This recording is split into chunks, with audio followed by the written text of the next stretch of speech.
Hello everyone, Secret Lair here, and we had a new banner and some updates to go along with it. So we're going to go over the updates and do some banner statistics and that kind of stuff. So here are some of the updates. We got Arachne.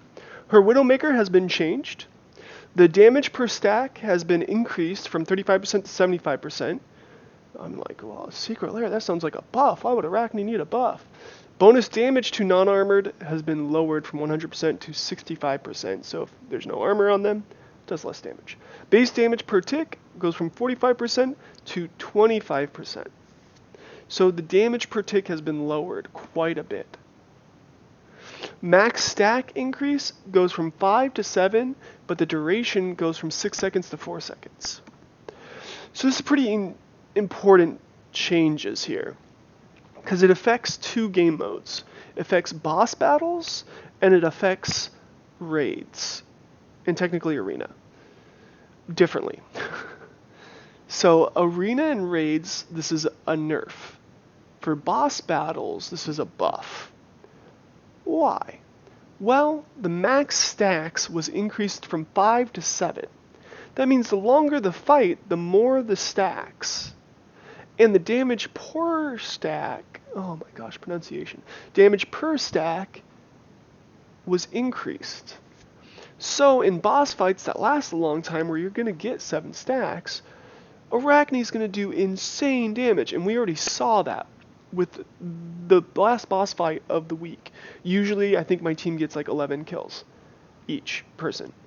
But each person, this one got like 17, 19 kills. It's insane. This will definitely get changed, because that makes most bosses easy late game. Like it's just easy life. That's pretty heavy.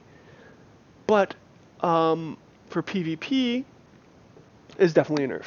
We've already seen the effect of it. I think my raids, I haven't changed my build yet because I'm lazy for raids. And so my raids have gone from, I finally figured out how to get 11 billion, that's after bonuses, 11 billion a day, stones. And I think yesterday I got like 9 billion barely. So I lost 2 billion stones off this change. So there's going to be a lot of people experimenting. I think if I want to get back to the stones I was pulling before, I might need to really make multiple teams and do some manual rating, which sucks. Anyways, so corrosive touch. Ticks per second was increased from 2 to 3%. And then armor per tick, percent armor per tick. Ticks per second went from 2 to 3, so 3 ticks per second. Armor per tick went from 10% to 5%. So you get more ticks per second, but the armor per tick goes down. So normally you get 20% in 2 seconds, because you got 10% twice. Then you got 5% 3 times, which is 15%, so therefore corrosive touch was nerfed. Neurotoxin reduced healing, went from 75% to 85%, and duration from 5 to 4 seconds, so less seconds, but more reduced healing. This is kind of like a buff in a sense. So it's like a lot of her stuff seems like nerfs, but some of it's more buff based. Overall, again, as I said, this is a buff for bosses, period. But it's a nerf for arena and raids. Next up, we got Cupid. Cupid's Love Me Not weaken effect went from 40% to 50%. So this is a buff. Cupid got a small buff. I don't think it makes much of a change. Helsing's Monster Bane DOT duration was lowered from 1.5 seconds to 1 second. Again, it's a small nerf that really didn't need to happen. Like, so most of these changes, like, I understand buffing certain heroes, but like Helsing's not even used anymore, so I don't know why you're nerfing his ability.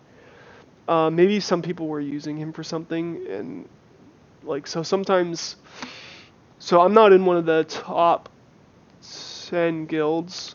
I think my family of guilds is just getting back into the top 10 slowly. So the top 2 guilds experiment more with this stuff, and sometimes I go in to try and experiment and figure it out. So maybe they figured out something, and Helsing was great, and that's why he was nerfed. Otherwise, I don't know.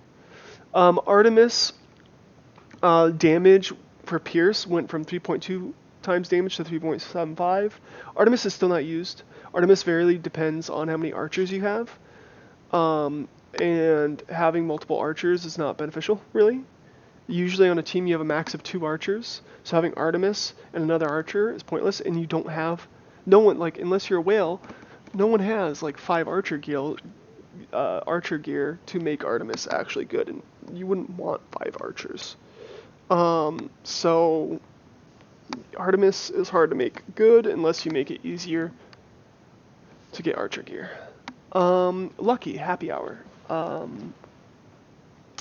Pre-throw damage reduction was reduced from 65 to 50%, and max hit points healed was reduced from 15% to 10%.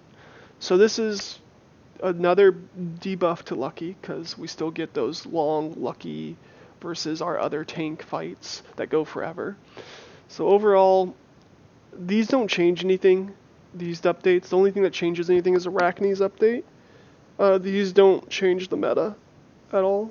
So, yeah. Nothing to be excited about right now. So we're going to go into banner statistics. So the Warrior of Valhalla banner is a pretty interesting banner where you have a 50% chance of getting a mage. You can see that right here. 6 out of the 12 summons are mages. You got 33% chance of getting a warrior, 4 out of 12, and then rangers you have way less of a chance.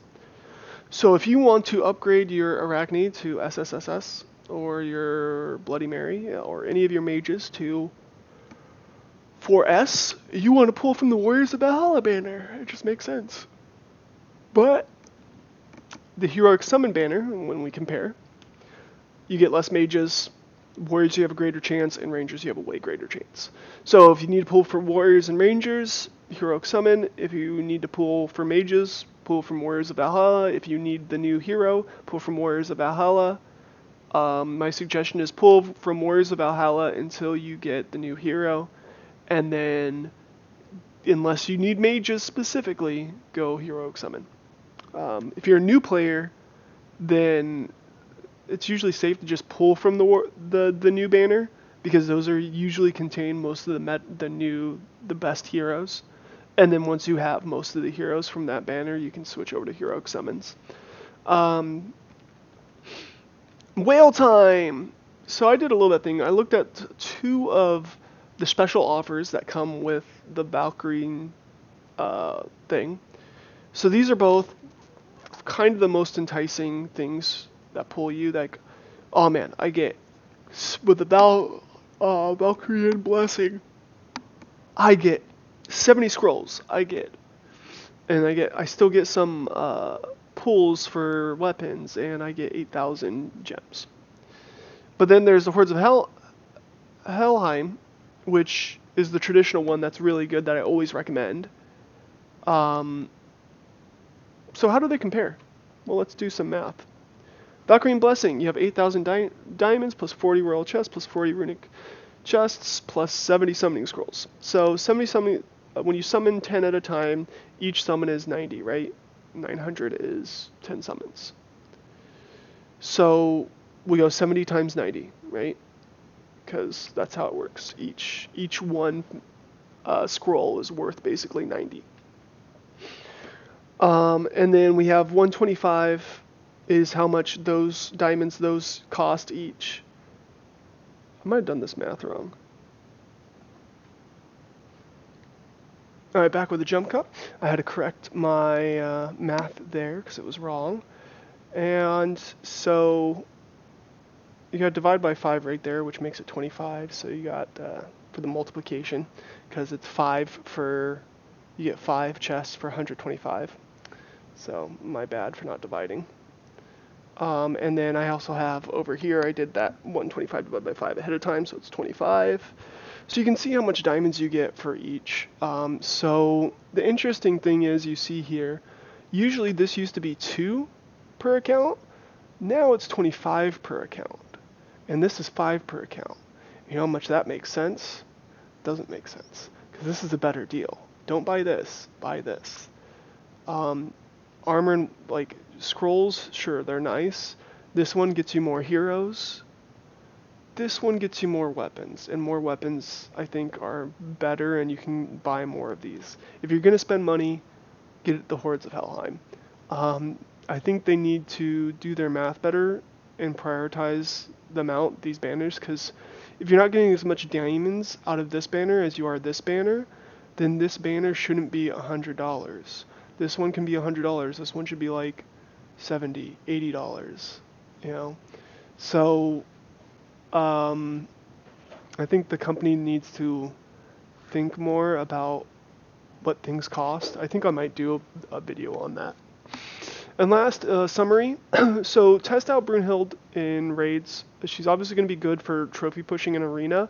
She won't be good for 24/7 arena. 24/7 arena, you want to lose as fast as possible or win as fast as possible, because you want to generate those rewards so you get the most on reset.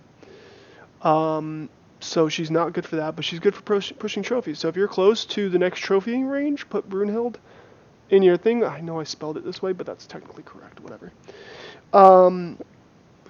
Pull from the new banner for mages and Brunhild, and the regular banner for rangers and warriors. Simple. The minor updates to heroes should have a minimal impact on meta units for dungeons, bosses, and arena. However, raiding meta may change a good bit based on the updates. So we will see. Other than that, please like and subscribe, and I hope you enjoyed the jump cut I do today. We'll see how it might be a very messy jump cut. I have to edit the video now. So, bye. Like and subscribe.